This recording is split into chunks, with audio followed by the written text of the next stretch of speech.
Testing. Gorrik, recording on behalf of Friend Detective Agency, on site at the Brotherhood's Jade excavation. After the recent demon run-in, our efforts to curtail Canthus' energy crisis are postponed. Me and my team of experts. Your team, huh? Our team is strategizing a plan to remove said demon from its power source, a ley line housed within the mine. You're recording? Can I get some airtime? Engineering Grandmaster Yao here, reporting from the trenches of an illicit jade mining mega operation. Yao? These are case notes, not a Hollow News broadcast. I'll continue logging updates as they occur. Gorrik, out. Just trying to lighten the mood. Case notes. Entry 2.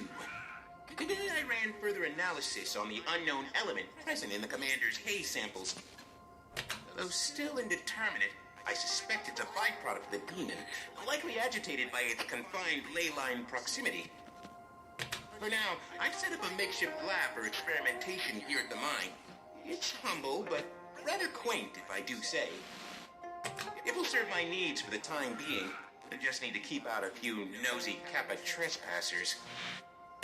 As usual, I'll continue logging my research as it proves pertinent. Gorrik, out. Case notes. Entry 3. An unexpected visitor dropped by. Cho Mu. I thought maybe he'd come to shut down my lab. He was over here?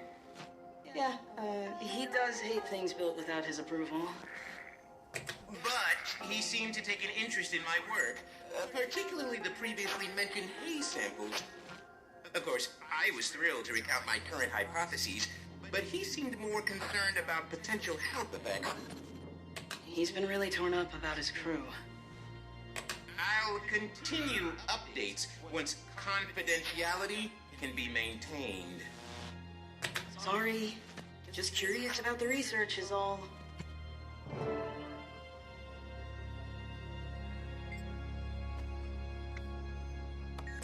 While I usually record notes as soon as possible, the event that transpired recently required a moment to process. It began when one of those Kappa pets got into my equipment, while wreaking senseless havoc, smashed a haze sample. The sample was small. However, inhaling its contents in an enclosed area made me lightheaded. I knew it was unlikely to cause damage. Still, I went to recuperate on a cot at the medical tent. Once rested, I felt well enough to return to work.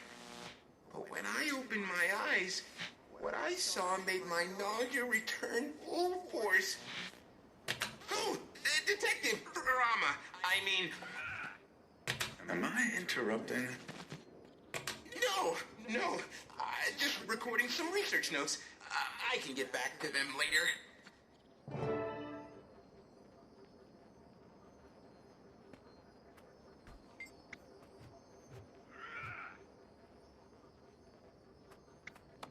Case notes. Entry 5. Rana visited to check in after my Kappa incident, which I suppose still needs explanation. Picking up where I left off. When I opened my eyes, I saw something I don't think I'll ever be able to forget. Lish was sitting across from me. Not in his golem body, but exactly how I remembered him before his illness took over. He stared at me in a menacing way he never had before. And his body disintegrated into a mass of writhing beetles. They swarmed me.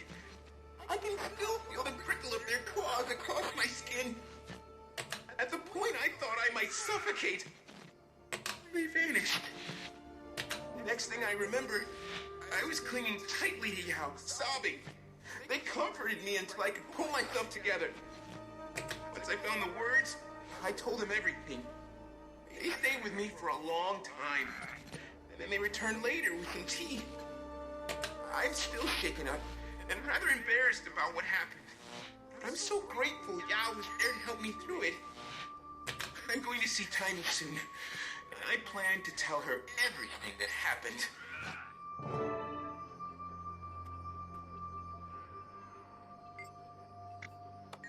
Case note, entry 6. I paid Tiny a much-needed visit and told her everything. She has a way of making me feel better. We also spoke about the implications. We think the unknown element I've been studying is causing these effects. What's most troubling is that this incident confirms my earlier hypothesis. These hallucinations aren't random. Based on the commander's experiences, and now my own, the delusions appear to target prime emotional vulnerabilities. The how of it all remains a mystery, but it does explain the demon's manipulation of one's senses. Now that I'm back, I plan to tell Rama and Yao about this development, though it seems they stopped by in my absence. They installed a few Kappa-repellent gadgets outside my lab, and left a kind note with a plate of pea cookies. Picturing those two working together makes me smile. They seem on better terms lately. I hope the trend continues. Case notes. Entry 7. Today was unusual. Rama visited. That wasn't unusual, though his demeanor was rather tender. However, Yao and Cholmu also visited. Yao did most of the talking. Odd, as Cholmu's keen on speaking for himself. Yao explained that Cholmu had experienced hallucinations. I asked him to elaborate. Frequency, locations, etc. Rama made to leave, perhaps out of politeness, but Cholmu told him to stay. He said it's better we're all made aware. He didn't go into much detail. His visions were of a deceased friend, and they only occurred in the lower mind. Rama pressed him about the other crew members, but Cholmu claimed that none had voiced similar experiences. He originally chalked any behavioral discrepancies up to stress, but he realized too late that it may be something more. Cholmu's account seemed credible, if not a bit slow, and there are another data point supporting mine and Tiny's theory.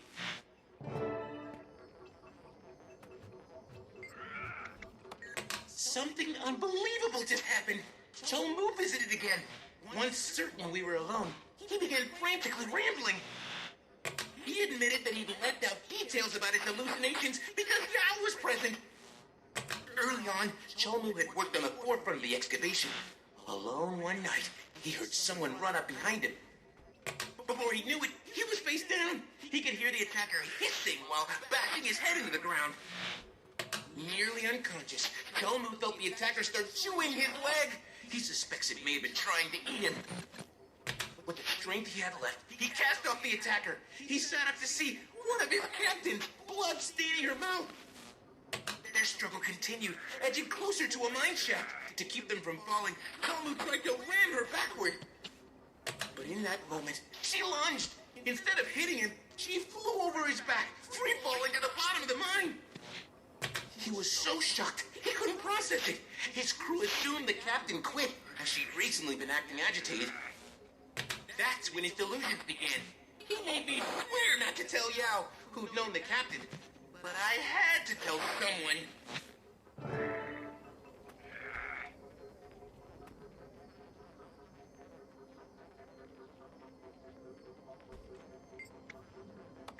Case note, entry 9. I have a confession.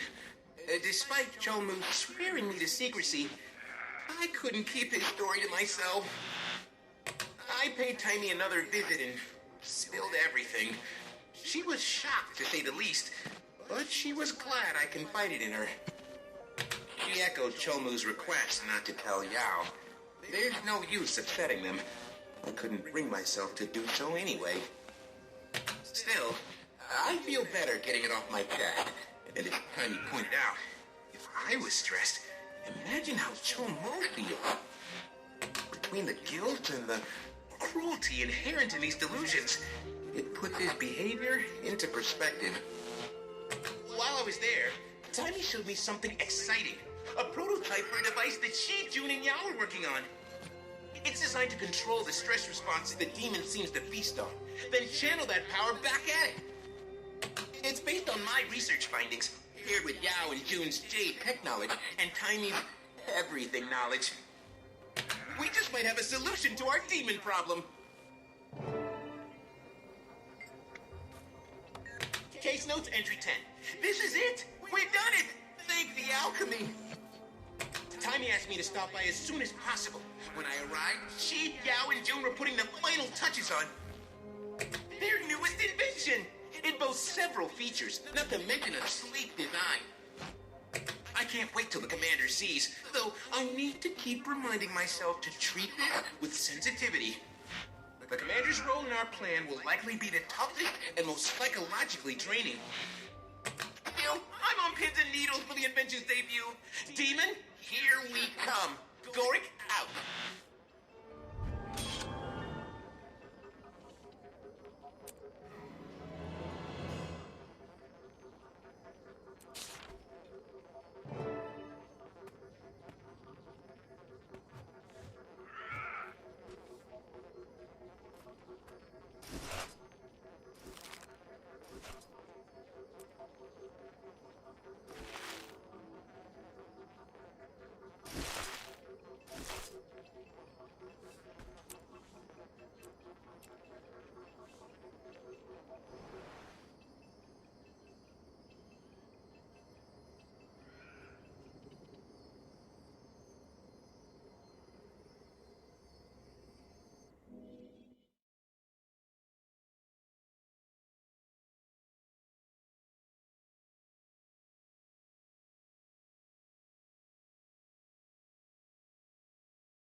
She prevented a catastrophe, saving